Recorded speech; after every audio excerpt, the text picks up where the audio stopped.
Perang besar terjadi di finale What If season kedua ini. Episode puncak What If Strange Supreme Intervene ini menunjukkan tujuan sebenarnya dan apa yang dilakukan Strange Supreme selama ini. Dan Kapten Carter yang akhirnya menyadari kalau ancaman terbesar bagi seluruh eksistensi adalah mantan rekannya sendiri. So, seperti biasa bakal kita bahas semua detail cerita dan juga easter eggs-nya dari episode ke-9 atau episode finale dari What If season kedua ini. Kalau gitu langsung aja bareng gue Rian, let's explore this universe.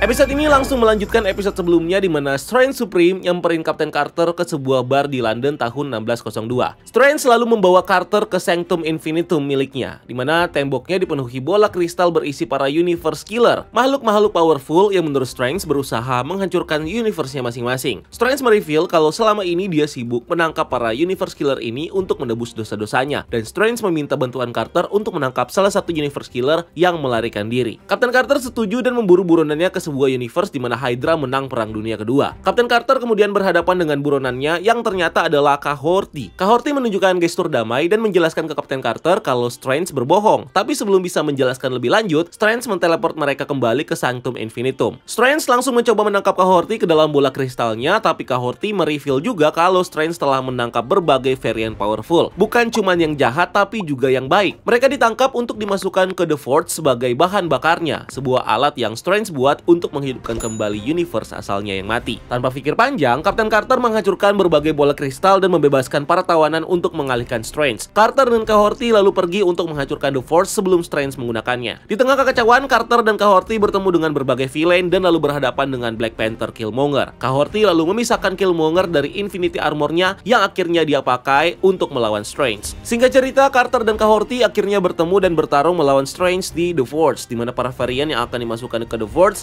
melemparkan berbagai senjata mereka kepada Carter. Sementara Kahorti berhasil mengirim mereka pulang dengan kekuatan portalnya. Carter dan Kahorti menggunakan kombinasi berbagai senjata tadi untuk lanjut melawan Strange yang sekarang diambil alih dan berubah menjadi form demoniknya yang jahat. Kapten Carter akhirnya menggunakan tonjokan Infinity Stones untuk memisahkan Strange dengan sisi jahatnya. Walau cuma sesaat, pemisahan tadi membuat Strange mendapatkan kesadarannya kembali dan bisa menahan sisi demoniknya saat Forge runtuh. Strange akhirnya mengorbankan dirinya dan jatuh ke dalam The Forge, tapi The Forge-nya tetap meledak. In the end, Kapten Carter terbangun di Nexus of All Realities bersama The Watcher, sementara Kahorti dipulangkan ke universe asalnya. Kapten Carter dan The Watcher kemudian mengunjungi universe yang berhasil dipulihkan dan Christine Palmer yang hidup kembali, tapi Strange sendiri nggak pernah eksis lagi di universe ini. Carter akhirnya meminta Watcher untuk menunjukkan multiverse yang lebih luas sebelum membawanya pulang, dan Watcher membawanya ke pohon multiverse yang dijaga sama Loki. What If season 2 akhirnya selesai. Oke, kita bahas easter eggs dan detailnya ya, dimana di sini ada banyak banget karakter yang dimunculkan. Episode ini jadi episode pertama yang menggunakan intro Marvel Studios versi full setelah episode sebelumnya cuma menggunakan versi singkatnya. Tapi intronya di custom dimana karakter dan scene-nya ini disuap jadi versi series What If. Ada potongan-potongan dialog juga dari skrip karakternya yang muncul persis seperti format intro originalnya. Karakter What If yang muncul ada Secret Iron Man yang menggantikan posisi Iron Man di intro aslinya. The Freak menggantikan posisi Hulk, Star-Lord T'Challa menggantikan Black Panther, Kahorti menggantikan Black Widow, Goliath Bill Foster menggantikan Ant-Man, dan yang menarik ada Red Guardian yang menggantikan Star-Lord. Nah, karakter ini jadi satu-satunya yang belum muncul di season kedua. Ini karena sama seperti di season pertamanya, jumlah episode season 2 harusnya ada 10, tapi satu episode diundur ke episode 3. Tapi sneak peeknya udah dirilis nih sama Marvel yang menampilkan Bucky dan Red Guardians alias Alexei Shostakov.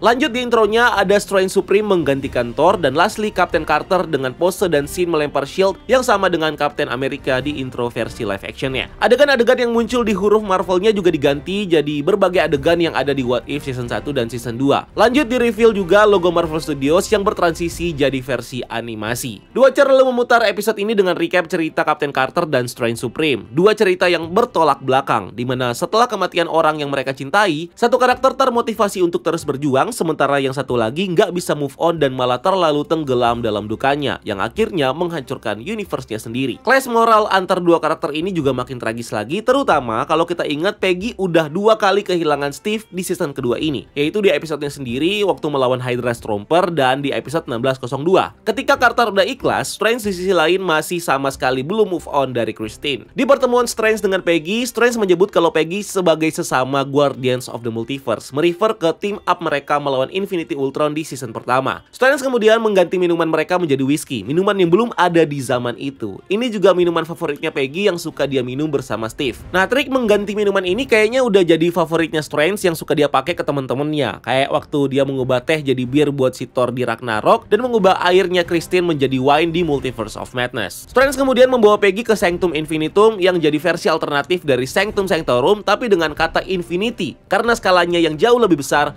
dan multiversal. Universe Killer yang ditangkap di sini dikurung dalam sebuah bola kristal yang sama yang sebelumnya dia pakai untuk mengurung Zola dan Killmonger di season pertama dan untuk juga mengurung Spell Peter di film No Way Home. Universe Killer yang ditawan Strange ada Infinity Ultron, Thanos dengan full Infinity Gauntlet, Loki, Hela versi biasa bukan Goddess of Life dari season ini, ada Gnome atau kurcaci magical being yang kekuatannya diserap sama Strange di season pertama, terus The Collector dari season 1, Wenwu, terus ada juga Cyborg Rocket Raccoon, Peter Quill kecil dari episode 2, Hulk yang memakai armor Asgardian yang nantinya bakal muncul lagi, Corvus Glaive salah satu anggota Black Order-nya Thanos, dan ada juga Thor. Kemudian nanti saat kembali ke Sanctum Infinitum kita bisa ngelihat lebih banyak koleksi powerful being-nya Strange. Ada Cowboy Gunslinger Loki, ada Peter Quill dewasa yang masih punya kekuatan celestial dengan tentakel kekuatan ayahnya, Howard the Duck yang punya taring vampir, Happy the Freak Hogan dari episode 3, The Collector yang pakai Cloak of Levitation dan Eye of Agamotto Doctor Strange, dan Naga the Great Protector dari film Shang-Chi. Strange juga menyebut The Watcher sebagai fifth dimensional being atau makhluk 5 dimensi, menjelaskan kenapa dia bisa menonton semua multiverse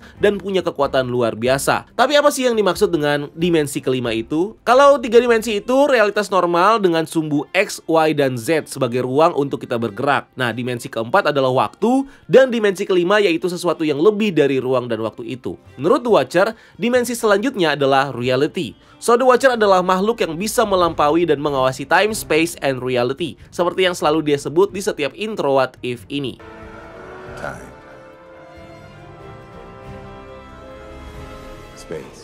Waktu diminta tolong buat menangkap Kahorti, Peggy mereferensikan berbagai film kayak Aliens, Gremlins, Jurassic Park, dan semua film itu merefer di mana makhluk-makhluk berbahaya selalu lepas dari kurungannya dan membuat kekacauan. Peggy yang paham banyak soal film ini jadi callback ke list notebooknya Steve di mana isinya adalah hal-hal dan film-film yang harus dia tonton buat catch up ke masa kini setelah membeku. Sebelumnya juga udah kita bahas waktu Peggy nge-refer ke Star Wars di episode kelima. Strange membawa Peggy ke ruangan besar yang sama kayak ruangan Rotunda of Gateways di film Doctor Strange. Ruangannya berisi beberapa pintu dan konsol yang bisa diputar untuk memilih tujuan kemana aja di bumi. Tapi kali ini skalanya lebih besar, baik dari ruangannya itu sendiri ataupun tujuannya yang bisa ke berbagai universe. Peggy kemudian pergi ke South Dakota di salah satu universe di mana muka Red Skull jadi satu-satunya yang terpajang di Mount Rushmore, menggantikan 4 presiden lainnya. The Watcher menjelaskan kalau di universe ini Peggy dan Steve mati dalam ledakan besar di Project Rebirth. Project Rebirth sendiri adalah proyek pemerintah Amerika yang pertama kali menciptakan dan menggunakan Super Soldier Serum yang menciptakan Captain America atau Captain Carter, dimana pada saat eksperimen pertama dengan Steve, lokasinya kena sabotase dan diledakkan oleh Agent Hydra Heinz Kruger untuk mencuri serumnya. Kemudian waktu Peggy akhirnya berhadapan sama Kahorti, scene-nya ini mengingatkan gue dengan scene Hawkeye vs Quicksilver di Age of Ultron, dimana lokasinya ini sama-sama di hutan dan bersalju. The Watcher abis itu bilang kalau dia nggak sanggup menarasikan yang akan terjadi selanjutnya, karena dia sebenarnya udah tahu apa yang akan terjadi di episode ini, tapi dia punya sumpah untuk nggak intervensi. Hal ini juga dikonfirmasi lagi di akhir episode di mana The Watcher bilang kalau multiverse nggak butuh dia untuk mengintervensi. Mereka udah punya Peggy Carter sebagai Guardians of the Multiverse yang bisa turun tangan langsung jika diperlukan. Kahorti lalu di-reveal sebagai orang yang diburu sama Strange, yang artinya kemunculan Strange di akhir episode 6 ini yang seolah-olah buat merekrut dia ternyata untuk menangkap si Kahorti, dan ini akhirnya gagal di mana Kahorti akhirnya berhasil kabur. Waktu Kahorti menangkap shieldnya Peggy, ini mirip kayak scene Bucky menangkap shieldnya Steve di film The the Winter Soldier. Nah, di sini Kahorti udah bisa bahasa Inggris nih, yang nunjukin kemampuan fast learner dan multilingualnya. Karena di akhir episodenya sendiri, dia juga udah bisa ngomong bahasa Spanyol ke Queen Isabella. Ketika Peggy memecahkan Crystal Orb, kita bisa ngelihat lebih jelas dan lebih banyak karakter-karakter yang dikoleksi sama Strange. Setelah beberapa yang udah disebutin tadi, juga ada Chitauri, Vision, ada member Black Order Cool Obsidian yang melawan The Collector dari season 1, terus Captain Marvel, dan satu lagi ada Black Order Proxima Midnight. Ada juga karakter-karakter pasukan random kayak Dark Elf Army, Ten Rings Army, dan tentara Asgardian. Terus di ruangan selanjutnya ada Wenwu yang berambut putih dengan pasukannya, ada Chitauri lagi, ada Skrull Army, ada Korg, si Kurcaci Gnome, dan Cyborg Rocket Raccoon yang ada di trailer. Tapi yang menarik, ada Hulk yang memakai armor Asgardian mirip seperti kostumnya Thor. Dia memegang dua senjata yang salah satunya adalah pedang Asgardian yang kalau dilihat, ini ternyata bentuk handle-nya sama kayak pedang Allfather milik King Thor dari episode 1602. Dan bentuknya itu sebenarnya adalah referensi ke bentuk tron raja di Asgard. Hulk yang jadi Thor ini adalah referensi ke komik Banner of War di mana terjadi battle antar Hulk dan Thor dan mereka saling bertukar kekuatan di mana Odin memberikan Hulk izin untuk menggunakan Mjolnir sehingga dia bisa mendapatkan kostum dan kekuatan Thor. Peggy dan Kahorti juga bertemu dengan Dead Queen alias Zombie Wanda dan pasukan zombinya yang pertama muncul di episode kelima season 1 dan terakhir ini disummon sama Strange buat melawan Infinity Ultron. Terus Hela muncul naik serigala Fenris dan pakai kekuatannya untuk mengendalikan pasukan zombie tadi. Di film Thor Ragnarok, dia pakai kekuatan Eternal Flames buat membangkitkan pasukan zombie Asgardian dan Fenris. Hela menyuruh Peggy dan Kahorti untuk berlutut kayak yang dia perintahkan ke Thor dan Loki waktu bebas dari Hell. Kneel. Kahorti kemudian bilang kalau orang terakhir yang menyuruhnya tunduk itu menyesalinya, mereferensikan pertemuannya dengan Queen Isabella dari akhir episodenya. Hela bertemu Surtur, lalu mereka seolah saling kenal dan melanjutkan rematch bertarung satu sama lain. Ini menarik karena ini merefer ke konflik mereka sebelum Asgard hancur. Mungkin Hela ini ternyata memang survive karena dia mengingat si Surtur. Nah, mungkin ini adalah pecahan dari Hela dan Surtur dari 616 di mana mereka berdua diambil sama Strange saat Asgard ini hancur. Kemudian Peggy dan Kahorti dihadang sama Thanos yang punya Infinity Stones lengkap, tapi dia langsung di snap jadi debu sama Killmonger di belakangnya yang pakai Infinity Armor dari season pertama. So ini mengindikasikan kalau Killmonger lah yang akhirnya menang saat rebutan Infinity Stones sama Arnim Zola setelah mereka mengalahkan Infinity Ultron. Thanos jadi debu karena di snap sama kayak nasibnya di akhir Endgame dan Infinity Stones-nya juga ikut jadi debu sama kayak omongan Thanos di awal Endgame di mana dia menggunakan kekuatan batunya itu untuk menghancurkan batu-batunya sendiri. Killmonger dengan mudahnya dikeluarkan dari armornya sama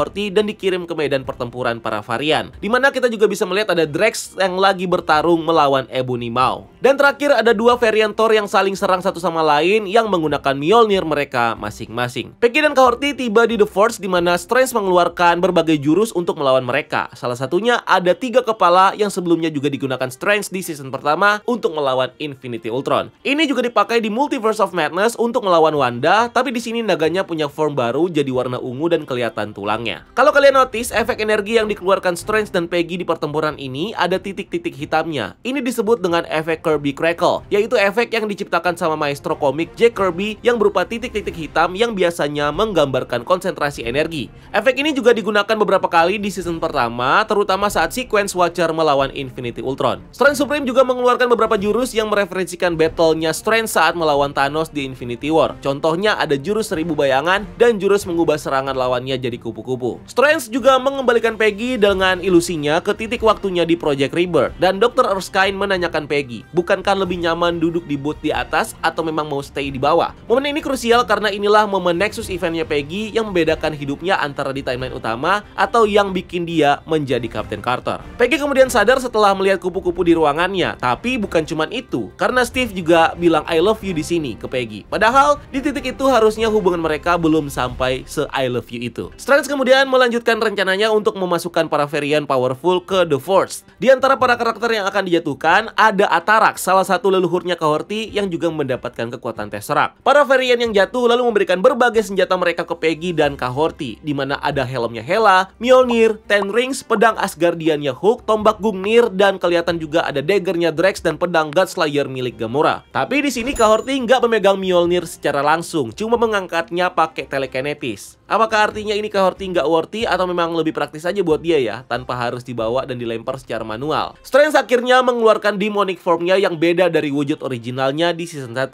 Sekarang jadi mirip ke Balrog ya dari LOTR atau Lord of the Rings. Bahkan scene jatuhnya juga mirip kayak Balrog versus Gandalf, di mana Peggy juga mukulin dia berkali-kali. Strange di sini masih punya mata ketiga di dahinya yang biasanya identik sama Strange yang mendapatkan kekuatan jahat atau jadi gila. Mirip juga kayak yang terjadi sama dia di ending Multiverse of Madness setelah menggunakan Darkhold. Kemudian ada juga nih yang jadi pertanyaan. Waktu Peggy memegang Infinity Stones dengan tangan kosong, dia kok nggak kenapa-napa ya? Padahal Thanos, Hulk, dan Tony kesusahan dan kena damage kalau pakai Infinity Stones di universe-nya. Nah ini mungkin ada hubungannya sama energi dari Kahorti yang sumber kekuatannya dari Space Stones. Karena di scene ini kekuatan telekinetis dari Kahorti lah yang mengantarkan Infinity Stones ke tangannya Peggy. Dan energi biru dari Kahorti terus mengcover Infinity Stones-nya. Jadi bisa jadi inilah yang melindungi Peggy dan menyalurkan kekuatannya ke Peggy secara aman. Atau bisa juga dijelaskan karena Infinity Stones ini punya sifat yang unik dan berbeda dari universe utama. Karena di season pertama, sesuai penjelasannya Infinity Ultron, setiap universe itu berbeda dan Infinity Stones-nya juga punya sifat unik sesuai universe-nya masing-masing. Makanya Infinity Crusher milik Gamora nggak bisa menghancurkan Infinity Stones-nya milik Ultron karena batu-batunya berbeda. In the end, Strange akhirnya berhasil mengalahkan sisi jahatnya, dimana ini adalah reverse dari season pertama waktu duel antara dua Strange yang timeline-nya terpisah sama Ancient One. Di situ yang jahat yang menang dan menyerap Strange yang baik ke dalam dirinya. Di sini sisi baiknya sadar lagi walau cuma sesaat, tapi itu cukup untuk mengakhiri semua kekacauan yang disebabkan sama Strange dalam pengaruh sisi jahatnya. Setelah semua berakhir, Watcher ngasih lihat Peggy pusat observatorium di dimensinya, yaitu Nexus of All Realities yang belum pernah kita lihat juga sebelumnya. Watcher kemudian menawarkan untuk membawa Peggy pulang, tapi Peggy yang masih penasaran meminta Watcher untuk mengambil rute penuh pemandangan untuk melihat apa lagi yang mungkin ada di luar sana. Dia masih penasaran untuk melihat apa lagi nih di multiverse ini, dan The Watcher membawa Peggy ke pohon multiverse yang dijaga sama Loki di akhir Loki season kedua. Pohon ini lahir setelah kehancuran Temporal Loom, di mana Loki akhirnya menggunakan sihirnya untuk menghidupkan kembali semua branch timeline dan mengambil tahtanya sendirian di End of Time untuk mengamati dan memelihara multiverse yang baru. Loki akhirnya membentuk multiverse dalam bentuk pohon bercabang besar mirip dengan World of Three Yggdrasil. Ini juga ngasih tahu kalau Loki nggak sendirian juga, karena dia dan The Watcher berbagi tanggung jawab sebagai higher being yang beroperasi untuk mengawasi dan menjaga keberlangsungan multiverse. Scene ini jadi direct link pertama antara animasi dan live action MCU di Multiverse Saga yang juga bisa jadi setup kemunculan karakter-karakter What If di Avengers 5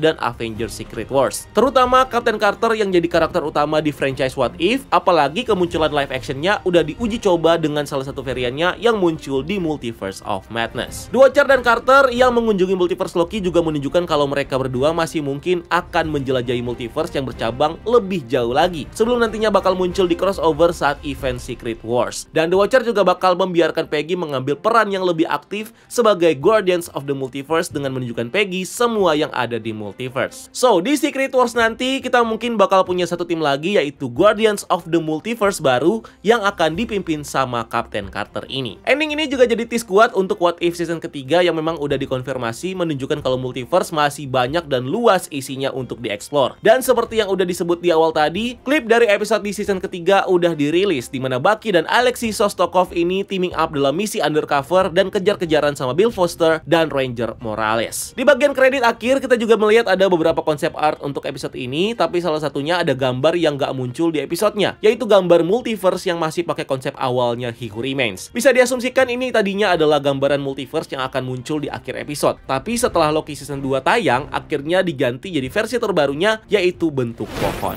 So, ada banyak karakter yang di-expect untuk diadaptasi menjadi live action di sini, tapi menurut kalian yang mana nih yang paling pantas atau yang paling gila untuk diangkat ke dalam live action? Silahkan tulis di kolom komentar di bawah. And thank you udah nonton video ini. Jangan lupa untuk like video ini dan subscribe sebagai bentuk dukungan kalian buat channel ini. Cari kita juga di TikTok dan di Instagram breakdown.universe karena kita juga bikin konten di sana. Dan jangan lupa lakukan satu kebaikan hari ini. See you on the next video. Gue Rian, until next time. Keep exploring the multiverse.